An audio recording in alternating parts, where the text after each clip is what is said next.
creatives, happy to see you today. We continue our live interviews with creatives all over the world. And today our guest is Ali Baker. She is a talented surface pattern designer who creates block printing. And today we will talk about how to turn your passion into business and how to create the art block printings and pattern designs, all the tips and maybe some helpful recommendations. Also, we will talk about 100-day projects and 30-day projects, and all these challenges are challenges that help us creatives to develop our art. So if you have any questions on art printing, block printing, pattern design, and how to develop all of these, your passion, into business, I'm sure it will be very interesting to listen to Ali today. And feel free to write your questions in the comments. We will try to answer everything. Also, if you don't want to miss all these highlights from the interview, you can subscribe to the newsletter, and then you will receive all the tips and highlights, the main thoughts of this live interview into your inbox. You can find link in the bio or in the description. Yeah, hi. And I see the request from Ali, so I'm adding her here to the live.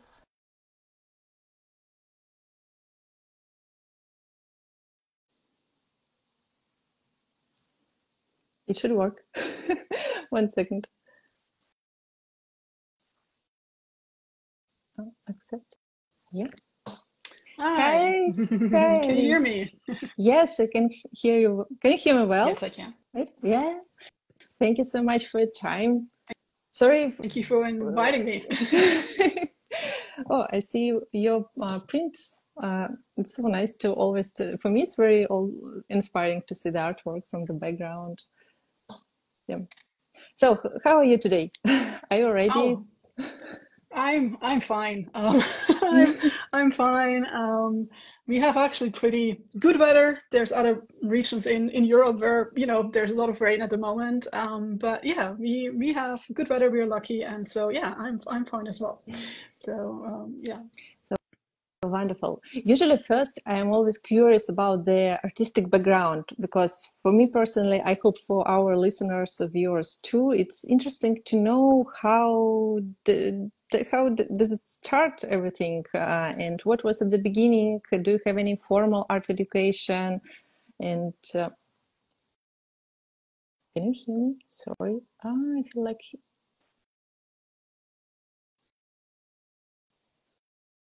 Ali, I think that okay. Please send your request one more time. Okay, don't worry, it happens sometimes. Just send me the request one more time. Yeah, I see. I will invite you. Just accept. Oh, I see it here.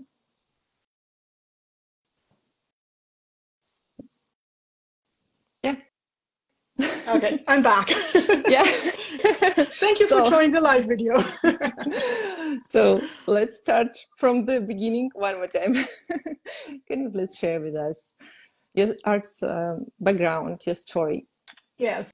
So I'm an engineer by education, so not a very creative background originally, but I've been creative my entire life. So I've dabbled in all the different creative things as a child, like crochet and knitting and marbling paper and like printing on fabric, or painting on fabric, not printing on fabric, and all these different things. But I don't think I ever mastered anything really. I just enjoyed being creative. And then later on, as an adult, it was my creative outlet was photography. And I studied engineering. I started working in project management in IT then later on. But I always had this creative outlet. And yeah, it taught me a lot, and it just, kept me alive and fueled me all those years. And then everything changed when I became a mother. And I stopped taking photos just because of time reasons and, changed life and everything. And by accident, I stumbled upon block printing. And everything changed. Like I was about to go back to my then day job from maternity leave.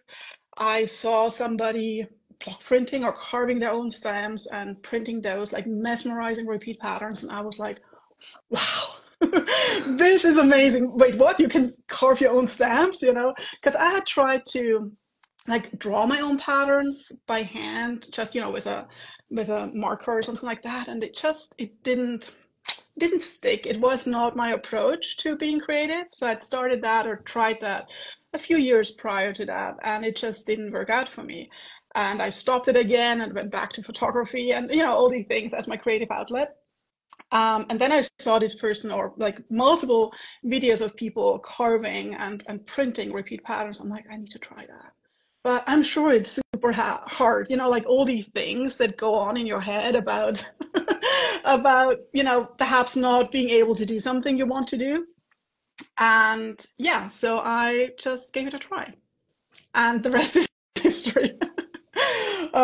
Yeah, I just really stuck with it. Like I got totally hooked. I started carving and printing almost every evening after my day job, after I had brought my daughter to bed. And then, yeah, it just became my new creative outlet because block printing and then later repeat patterns were kind of something that was approachable for me and feasible next to my Mm-hmm. day job and having a child at home. It was not as like as a big project as going out for a photography walk and kind of or setting up something and like styling food and taking photos of that.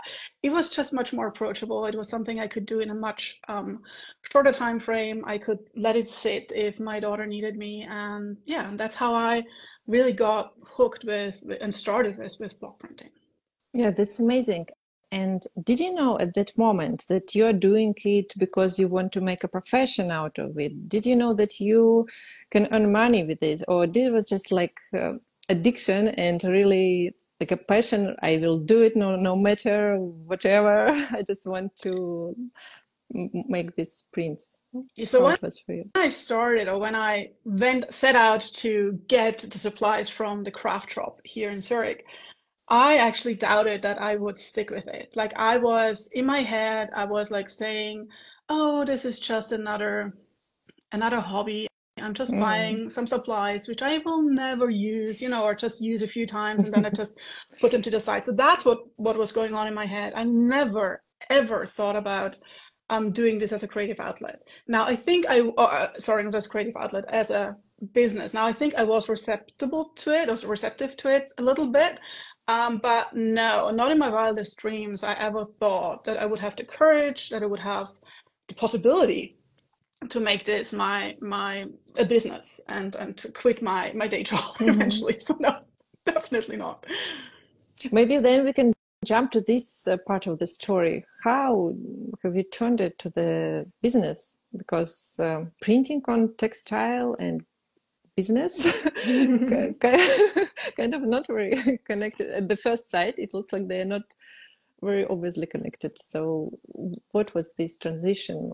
How did you do this? So I think we first need to actually go back further to the point that like I started and I gave myself a promise. Because I was afraid of like not trying and not succeeding and just like being there creatively.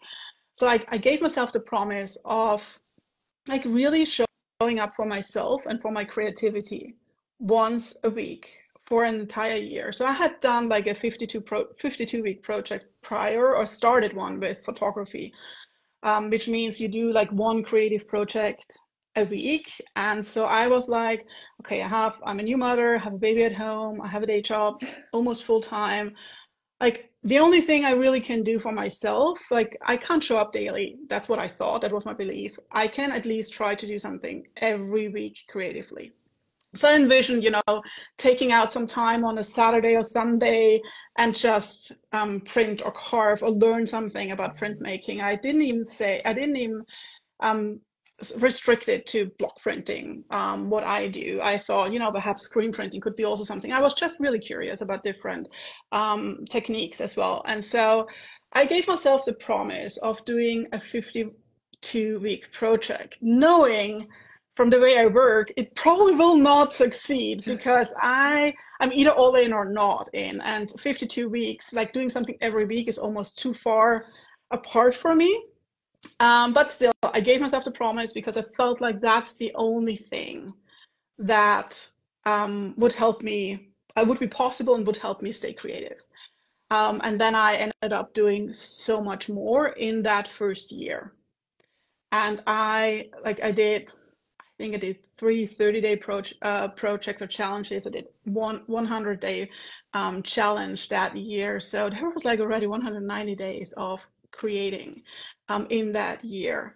And with that, like I grew like artistically, like my just my ability to carve and print and make patterns got so much better in that first year. I saw so much growth that I was not expecting, like because I just set out to have this fun little hobby and hopefully just carve out some time for myself creatively. And so I made all this progress, and then people started asking for, oh, can I buy your prints? Do you print on fabric?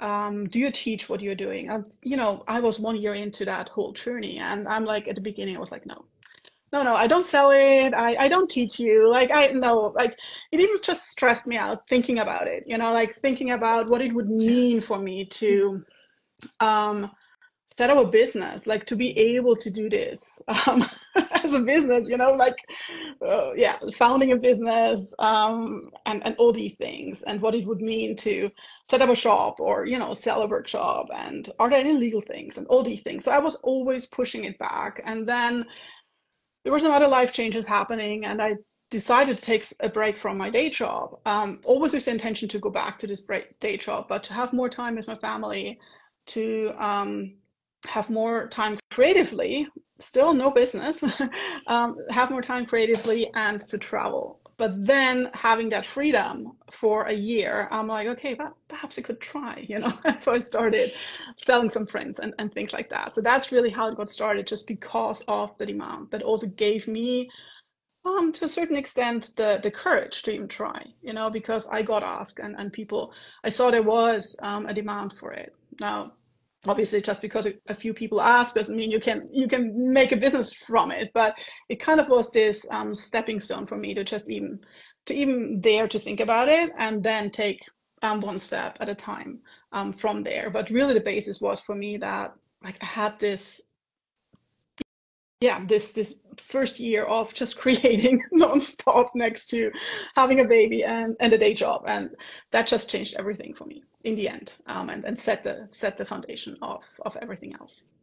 I can relate so much to a story, actually, because for me, everything also started when I had a baby and I just wanted to find something for myself. Before that, I was working as a graphic designer. And then I understood that I just want to draw with my hands something. And then I was searching for an artistic style, and I had another commitment with myself. And Instagram, I decided to post one pattern a day in a sketchbook, which is drawn in a really very small sketchbook. And I did it for more than a year and a half or something. Every day I post a picture, and these changed everything. So it was like a step by step, but this commitment with yourself, really, it's something like that I will create no matter whatever every day. And it changed so much. And after that, people also, the same as with you, they started to ask me, okay, I love it, where I can buy this, or can you teach me? And I was so afraid of that thought of selling or teaching someone. It was like crazy. So, yeah, and then everything changed. Yeah, the funny thing is, sorry. Yeah, talk please.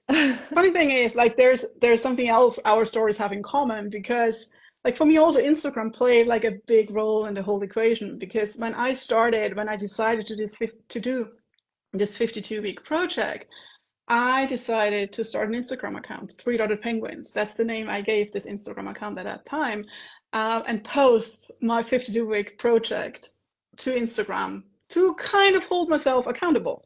And then, I ended up posting more than once a week. I ended up posting almost daily, or let's say two out of 3 days in the first year. I posted a new pattern, or a new pattern, a new print. Yeah, that's very similar to you. So Instagram played a very big role in the whole in the whole equation as well. Yeah, I think it's important also talking with other artists and creatives. Everyone mentioned that it's important to show up, to show your artwork, because we can do the same, but without showing it, then probably the result will be not the same, because you have to share it with the world if you want to make some exchange of energy and art and everything. Yes, you have to share your work, but you also like there's so much. There's one thing, it might feel vulnerable to Yeah. show your work, especially when you're starting out, because you might feel, oh, I'm not good enough. And if you Mhm. scroll back on my Instagram account to the very first post, you see the first stamp that I ever carved. So it's still there, and it's okay. It says hello. Yeah, it's not like super well carved, and yeah, my prints are simple and all these things, but it's part of my journey, and it might feel vulnerable Mhm. to share your work, but at the same time you will get so much back from just sharing your work and interacting with other creatives, because yeah, it's just a really nice interaction with other people, with other creatives, and like there were more than one time where I was inspired to do something just based on a question, based on a comment, based on, so why don't you do this? And I at some point I even started asking, so what do you want me to do next? And I was collecting certain, like I was carving a lot of fish and these kind of things, and so I was really collecting ideas of what kind of fish, or like what you wanted to see. And oh, I would like to see a fish pattern which like a certain, I even had to look it up, what she asked me, like what she wanted. And I'm like, oh, that's a good idea. And so, you just start stepping out of your comfort zone, just through interacting with other people and followers on Instagram and other artists. So absolutely. And it makes it so much more fun, I find. Yeah, for me, it's also helped me this feedback and comments and support from people. It helped me to build self-confidence, because I just was kind of like a contact with the world, and they say you're okay, and I went, oh, okay, maybe I really can create something beautiful, because I was so self-conscious at the beginning, and this building this kind of brick by brick, like the foundation. Okay, I'm an artist. I really can create something. People, someone like what I create, and then step by step, I just let myself to believe in that. So this sharing and showing art really can help a lot. Coming back to your story, do you remember what was you mentioned that first you sell a print, and what kind of print was that? Was it an original on a textile, on paper? Was it a print like scan and digital print? So at that time, I was only printing on paper. And I was only like doing originals, so it was really an original print on paper, like probably like A4 letter size, something like that, like nothing huge, just a print of a pattern, like not like, oops, Mm-hmm. not like this, but it was like a pattern print, and I sold that one even before I had my shop. Like I already was allowed to sell, obviously had my business, but I had not set up my shop yet. It was just a direct sale through Instagram, sending somebody a PayPal link to pay, and then sending them the print by mail. So yeah, it was. I really started off with selling like hand block printed originals, and then I also like what I then in the first year, towards the end of the first year, also started doing some screen printing. So what I typically or very often do is when it comes to textiles to things that are higher volume, I will then move to screen printing. And so a lot of my textile work, like I do print on textiles by block printing as well. But if I sell tea towels or something like that, and you might be selling 100, printing them by hand can be quite tiring and quite lengthy. And so what I typically do is I take my screen printed designs. I take my block printed designs. So everything I do starts with a block print. So that's kind of my approach to patterns. Like you remember in the beginning, I said, I tried to doodle and draw patterns, and this approach just doesn't work for me. So block printing is my entry point into the world of patterns. So no matter what I do afterwards with my designs, it's like 99% of the time, at least at the moment, my designs have been or were a block print in the beginning, and then I did something with them. So I might take them to the computer and make a digital pattern from it, or I might take them to the computer and then make them into something so that I can burn a screen from it and then make a screen print, or use that pattern or that adapted pattern for screen printing to print on t-shirts or tea towels or bags, or you name it. Or I also sometimes have wall prints or art prints that I screen print. But again, it somehow started off with a block print. So everything I do starts with a block print. Can you share with us your creative process from the very beginning, or even your maybe schedule? Do you work at home or at studio? How does it work for you? How your day begins, and what is the first step of your creative process? Is it an idea, inspiration, or I don't know, maybe some scratches? Yeah. So like when I started out, I started on the kitchen table. So that was kind of my my creative Me space. too. It was the kitchen table. I had a box with all my supplies, and that was kind of where it started out. But like over time, I kind of managed to get more and more space in our the place where we live. And so I had one desk, and then later on I had half room, and now I actually have a full studio, a full room that I can use as my studio, with kind of a dedicated computer area, and then like a multi-purpose area where I do everything. Like I carve and I print, and I package orders, and I do workshops, and I film my courses, and all these things. So this is kind of all in this area that you see here. That's kind of my multi-purpose area, and so that's where I do like most of my block printing work. Not necessarily my screen printing work, but most of my block printing work happens here in this place. Now, I am very much inspired by travel. Like I love to travel, and so I will often bring my tools, or like parts of my tools. Like you don't need much to get block printing, right? Like you don't need much, and so I often bring my tools, or like a subset of tools, on vacation. And depending on the vacation, this year I failed miserably. Like I brought them and I hardly ever like used them, but well, they got some vacation as well. But generally, I also like to create on vacation if I can. Obviously, not as easy with a family and so on. But if I don't get creative on vacation in the sense of block printing, I might sketch. So I always have like a small, very thin, very small sketchbook with me that I can just, note down some sketches. Or I will also then just feed off memories and feed off photos that I take from vacation. And then I will just go from there and sketch ideas from posts, from photos, and from those sketches that I did on vacation, and kind of gradually develop some patterns. Now, the point is, when it comes to block printing, it's a relief printing method. So you have a slab of material where you carve a relief into, and that can be wood, that could be lino, and in my case, it's something like it's a soft carving material. And so what I do is I have actually like very small blocks. Like, so whatever you see back there on the wall, that's not one huge block that is used to print this. This is like a number of either like one stamp and then multiple impressions, or multiple stamps. Like stamps of that size, they typically are not larger than this, right? So this one here is just built up from different hexagonal blocks of that size.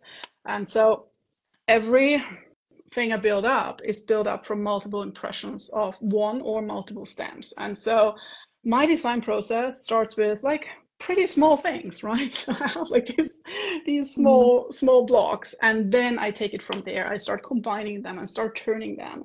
And so my design process can be very, very quick because I'm just designing this fraction of a block, and then I often feed off an idea. So, for example, if you take this one back here, which is this beach scene, not sure if you can see it very well. Ooh, can I? Oops, no, I can't. I can't steer my phone like this. Um, but it was built up of blocks of that size. And it started just with a wave pattern that was inspired by the Japanese Segaya pattern.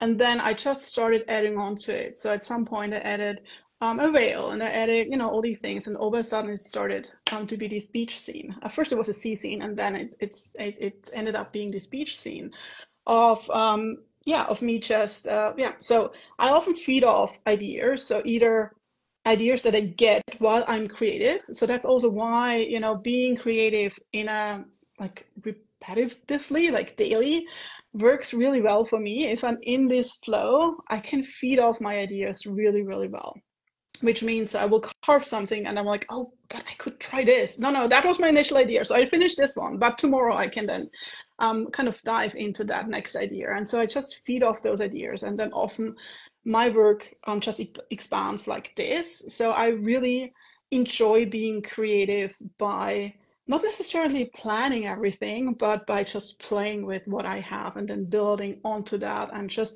trying things, which obviously also means that, not everything will turn out well. There's always things that fail or just don't go the way you want them to, but that's just part of the creative process.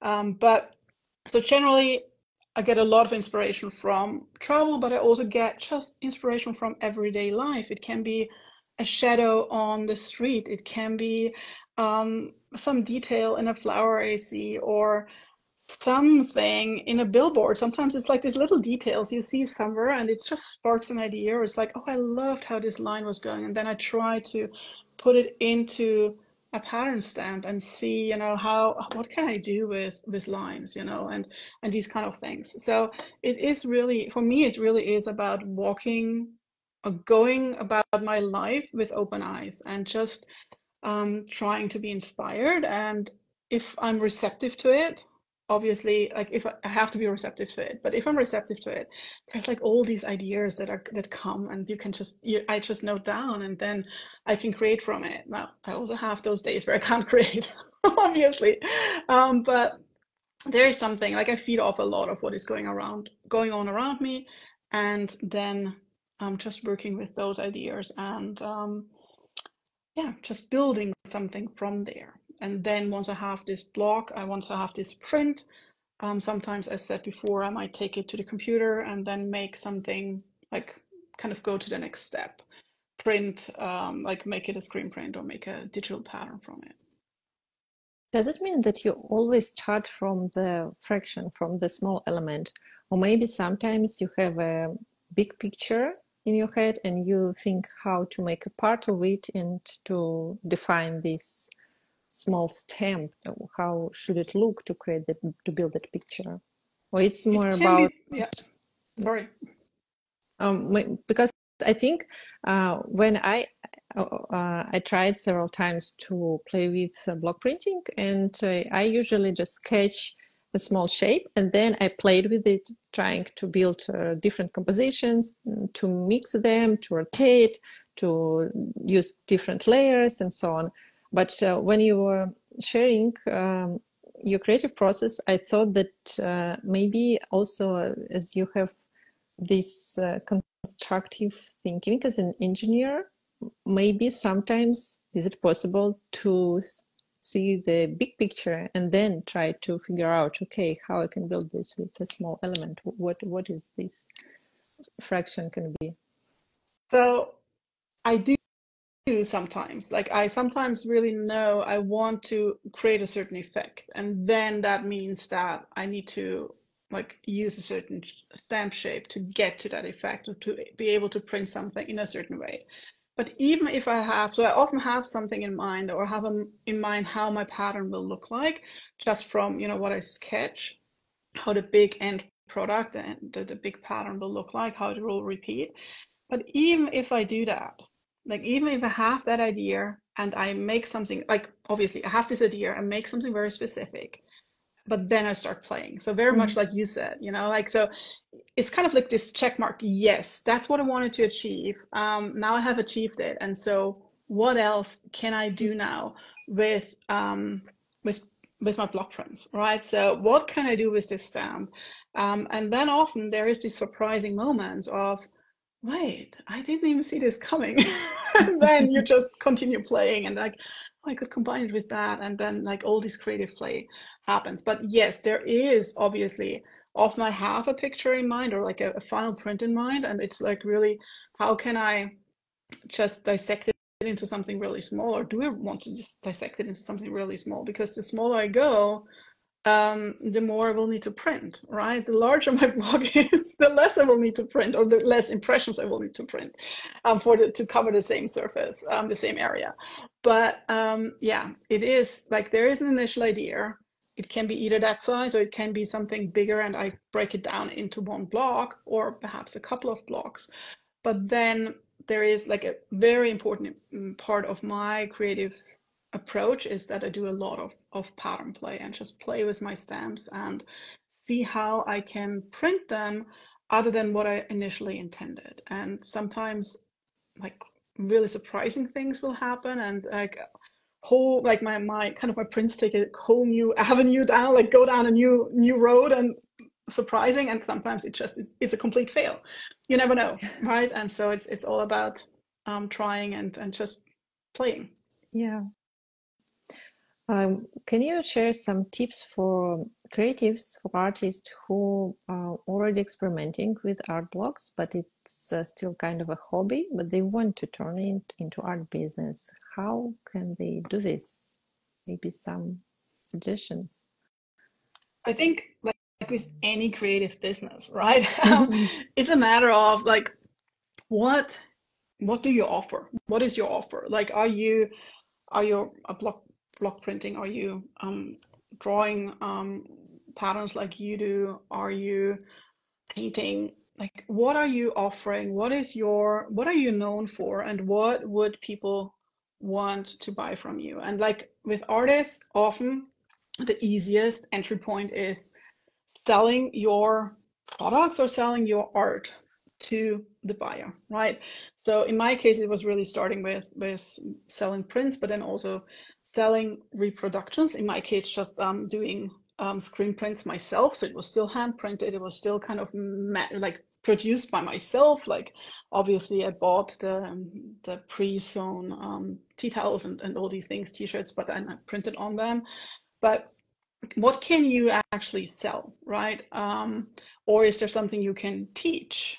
Is there something you can you make art prints? If you don't want, if your originals are really like very tedious and take a long time to take. So what can you sell? And then really hone into that thing. Instead of going down like 20 avenues, try to concentrate on one and get that working, and then kind of build upon that and build up multiple revenue streams, so that you can get money in from different revenue streams. No matter if one is just going down a little, then something else might pick up, and so you have kind of this different revenue streams that bring in some money into your business. But it really starts with, what can you offer, and what are you good at, and do you have a distinct style that helps you be known and recognized, and so that people want to buy from you or learn from you, or whatever you're offering.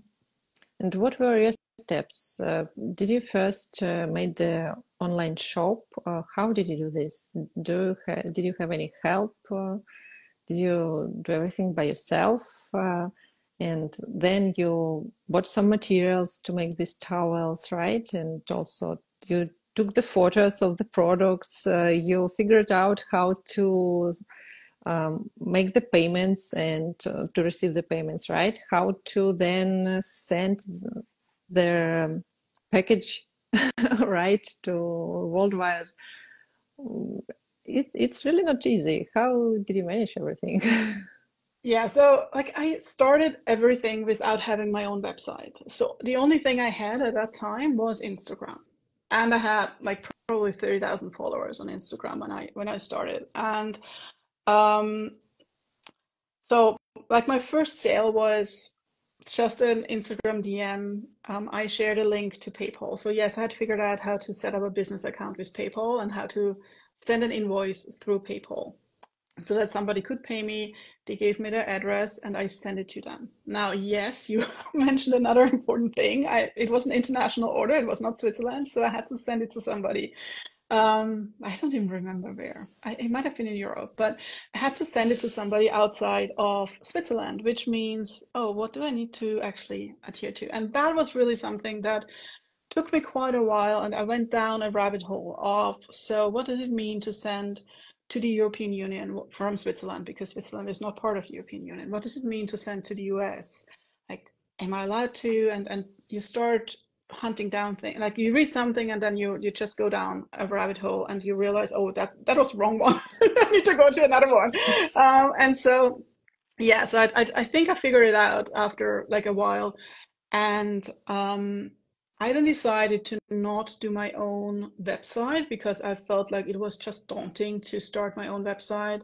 And I decided to actually open an Etsy shop. So I just went on Etsy. And so the advantage there is a lot is already available there. So you have a payment processor there. They process the payments for you.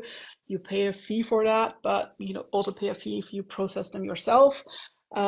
You have a shop already, kind of a shopping platform. You can just upload your things. Obviously, you need to take the photos, you need to make descriptions and things like that. But there is a lot of help there. And also, what I didn't see at that time, but I see now, is that Etsy also helps you with some of the legal stuff because they will let you know, oh, if you want to send to the UK, you need to do this and that. If you want to send to Norway, oh, pay attention, you need to do this and that.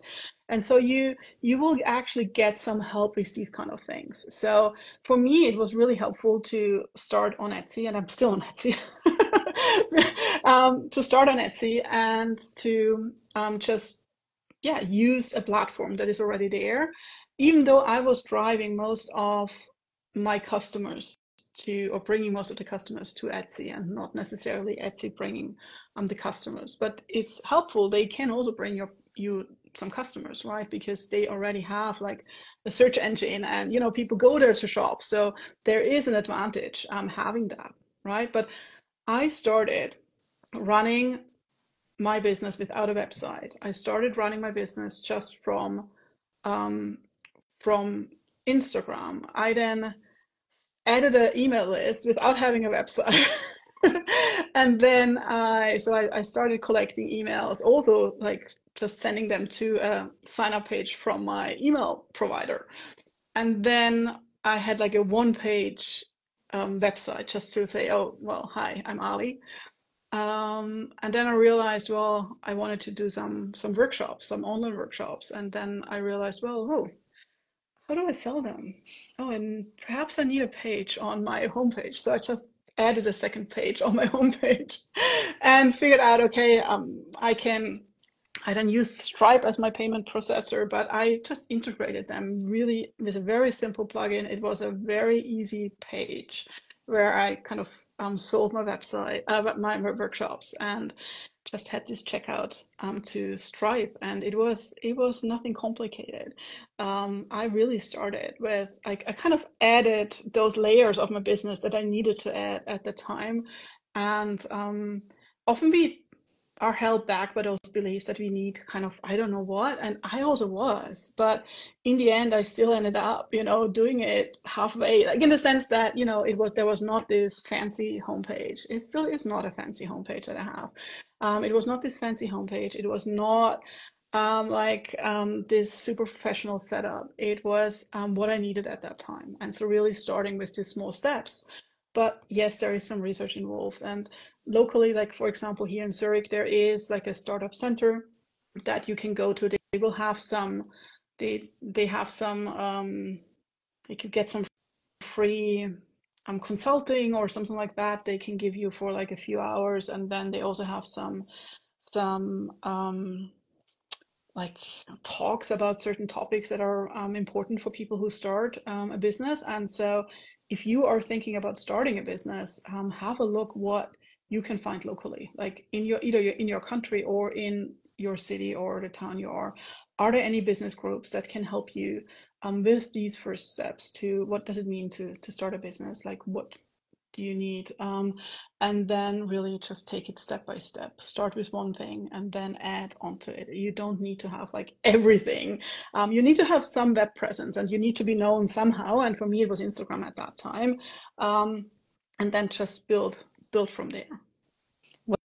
Was it hard to decide on the price of that products that you produced at the beginning? How did you calculate that?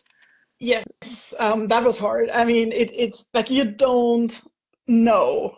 Like, and I think there is like I have like this thing going on in my head. I was like, is this not a right price? Oh, should I go that? What is this? Like, I just had to decide on a price today or for something. And I'm like, I had like in the end, I ended up having a spreadsheet of different prices and just like thinking, okay, what if what happens in different currencies? And I don't know.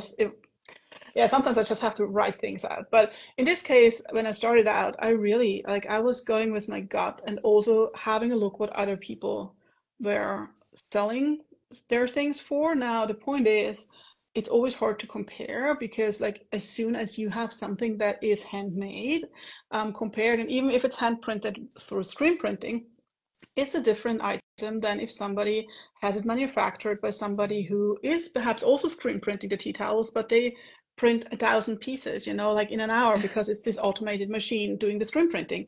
So you can't compete with those. And I think we tend to fall into that trap that we undersell ourselves, like we get too cheap because we just feel like we need to compete with those other like mass manufactured things.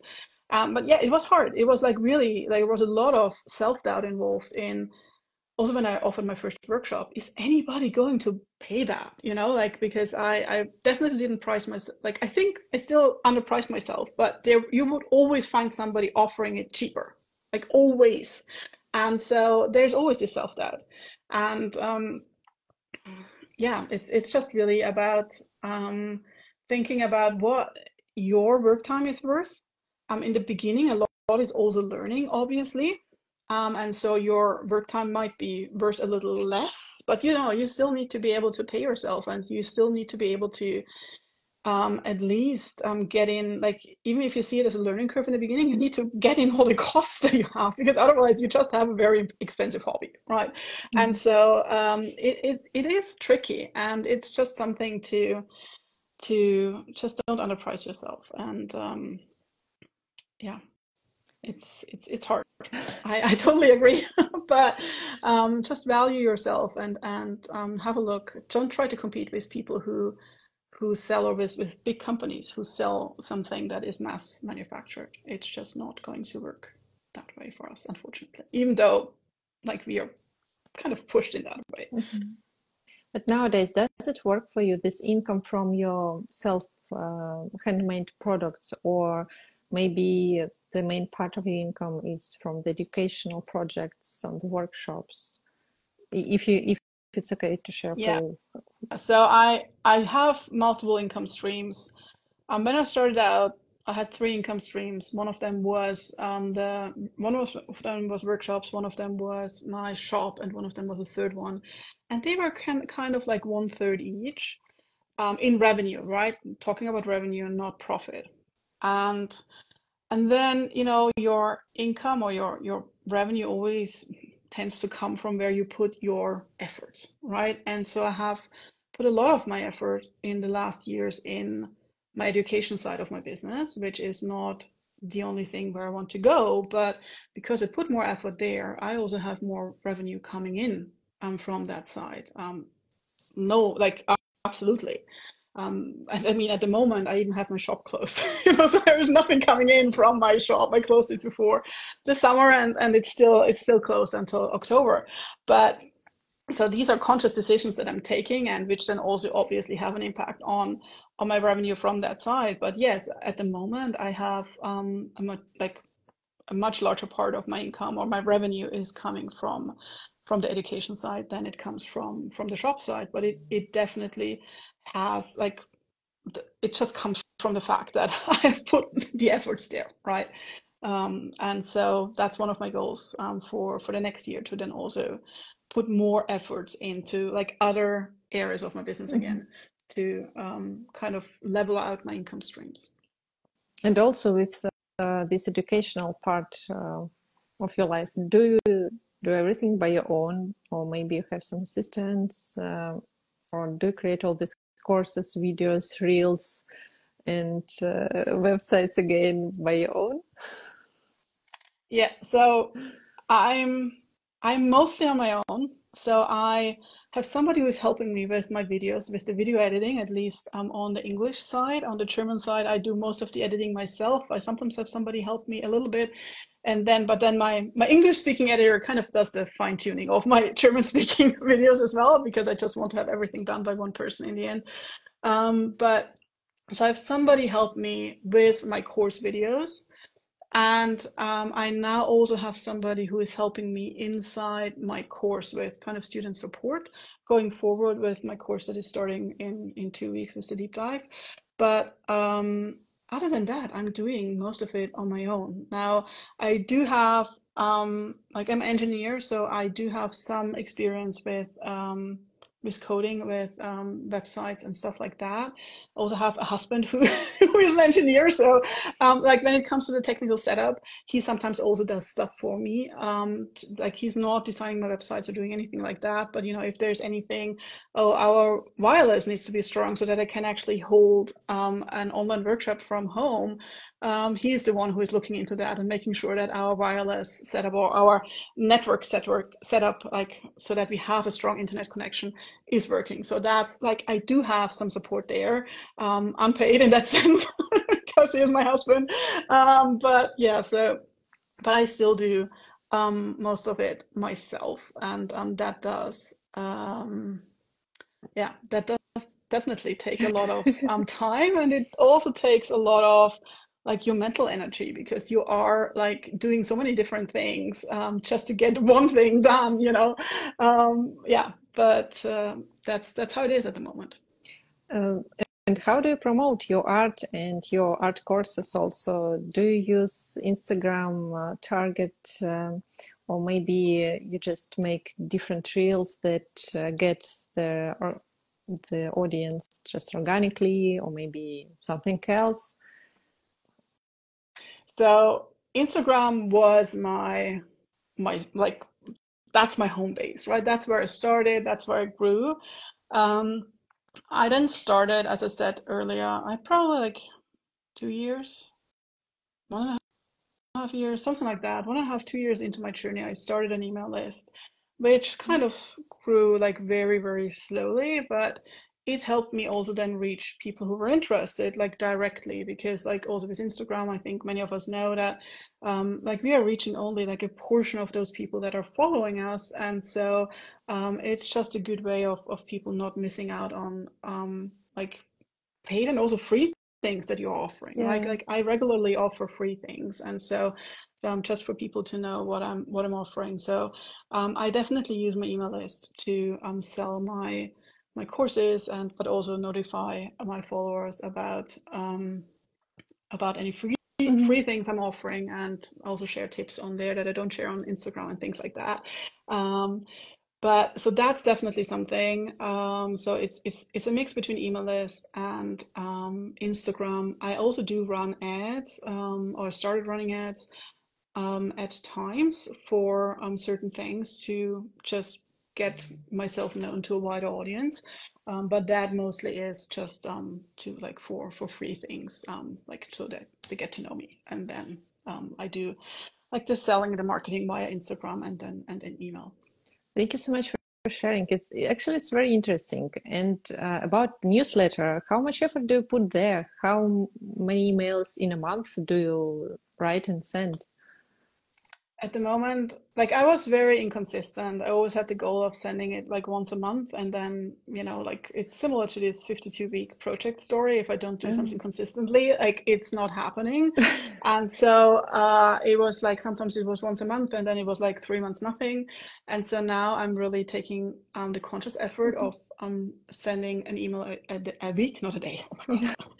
One email a week, and there's always a block printing tip in there. There's always something about me, what's going on in my studio, and there's always something to explore, which might be like last week it was about our life this week.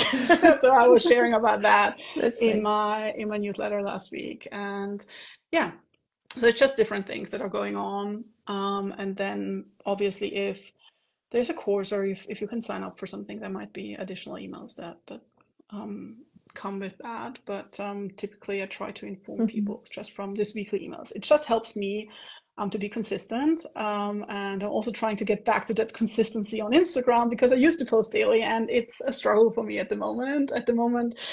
Yeah, I'm better than I used to be at the moment, but I'm really trying to be back here on a daily basis, because I just enjoy it. But yeah, it sometimes can be hard. Yeah, I can relate. There's always so much things to do, especially when you mostly do everything by your own, but it's really interesting.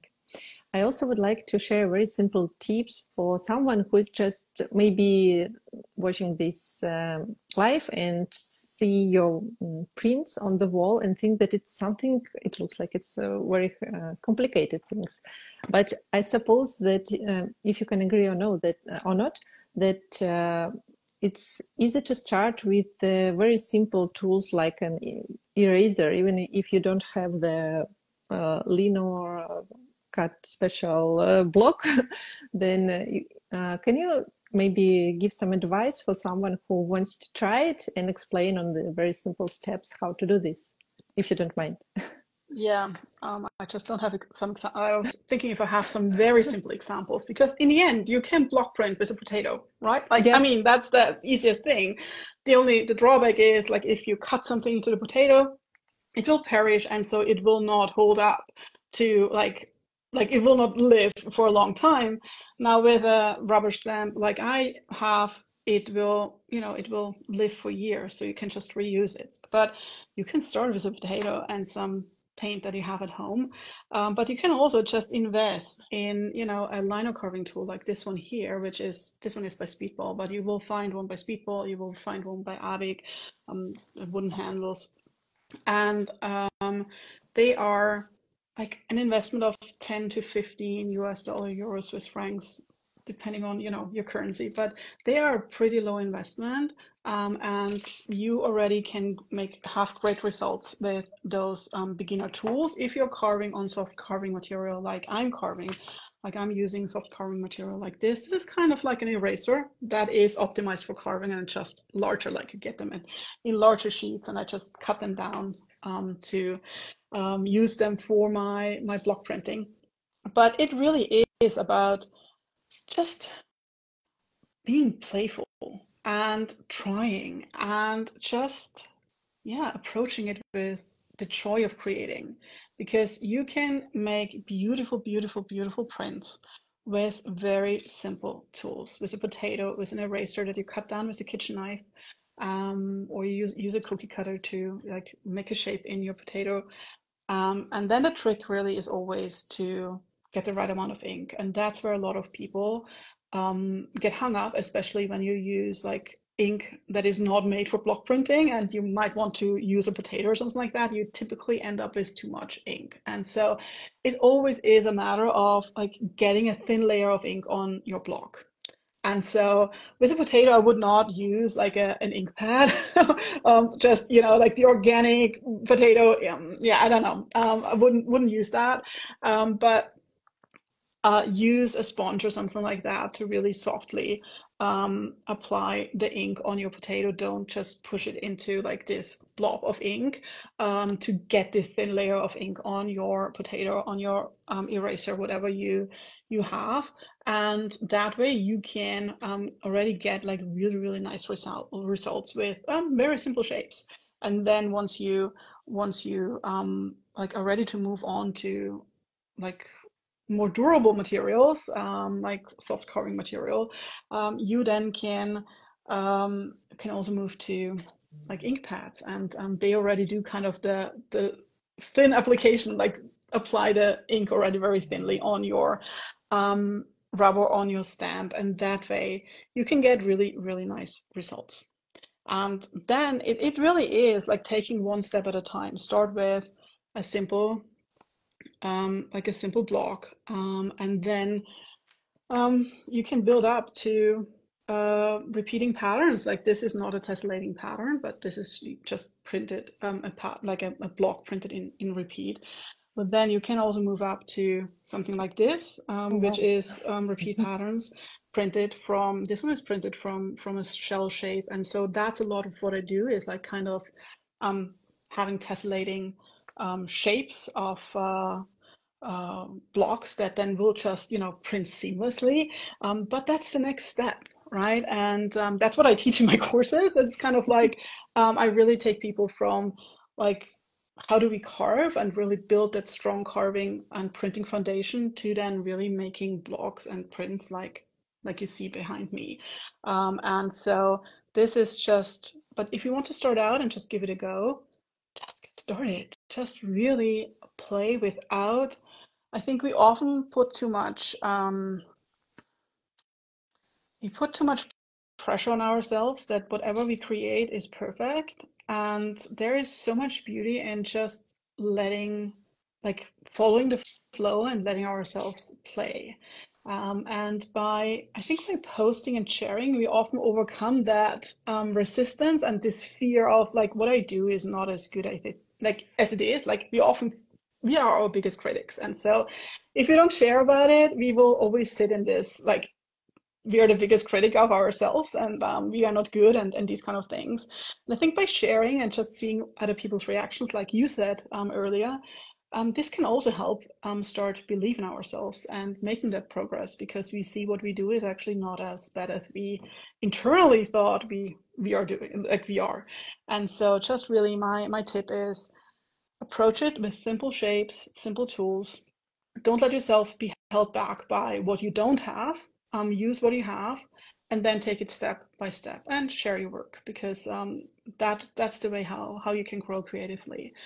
Be it on Instagram, be it inside a creative community, be it inside a course, whatever you want to do, whatever works for you. But really just try to work on it consistently, and don't let yourself be held back by what you don't have. Work with what you have. Yeah, I think it's what happened with many artists, that we have this idea of the perfect picture in our head, and we do not even go there because we, for some reason, want to create it from scratch, and we're afraid of make a mistake, and this is why we are not trying. And the block prints, I think it's a perfect way to try, because I have some examples here. These ones were made just with very simple, as you see, there's too much paint here, of course, as you mentioned in the beginning, but it was made by a very simple, almost two triangles. Then this one is just one shape. And what I like about this, that you can start with the very simple things and then combine them and go further and further. I'm not an art block print block artist, but anyway, I mean that anyone can try this. And the amazing thing that only with tiny shape, it can be a geometric one or an abstract, a flower, you can make big prints, and you can play so much with it to turn it differently, to make it more organized or more chaotic, and to put layer by layer, to mix different colors. I think that it's just a nice way to experiment and to be creative. So thank you very much for sharing this kind of art with us, and your reels are also so inspiring. And when I look at your reels, they're always so clear, so neat, and it's a skill also. And I think that I just want to say that maybe if someone is watching us, let yourself just to try to play and don't try to be perfect. Yes, absolutely. Yes, just play, play, play, play, and yeah, approach it with this playfulness, with this curiosity, like childlike curiosity. You like a child doesn't care about like often they do, but they don't care as much about perfection like we do. And so yeah, just approach it with curiosity and playfulness and see where it takes you. Yeah, I saw there are some questions in the comments. We have to we have to finish now, but you're welcome. You can write your comments in there under the live. It's recorded. It will be posted, and we try to answer it in the comments. And Ali, thank you so much. For me, it was very inspiring, and I'm surprised how much we have in common in our artistic journeys. It was very nice to talk to you, and I don't know. I feel like it might sound inspirational, and maybe someone will feel more courage to try to follow their passion after this life. I hope so too. Yes, that's always my intention to like get people enjoy their creativity and yeah, just enjoy being creative because we have so much in common. Like you said, we have so much in common, but in the end, like around the world, creativity unites us, right? And we can get creative together, enjoy ourselves, just doing that. And so yes, it's always my intention to get people to enjoy their creativity, no matter how it looks for them. Mm. Yeah, I see also one more time. We'll repeat this. This is recorded, and you will see the replay. I will post it on Instagram. Don't worry, on YouTube too.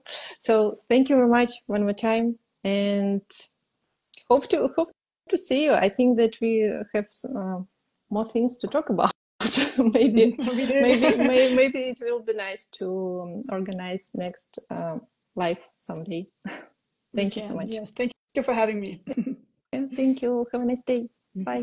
Bye, everyone.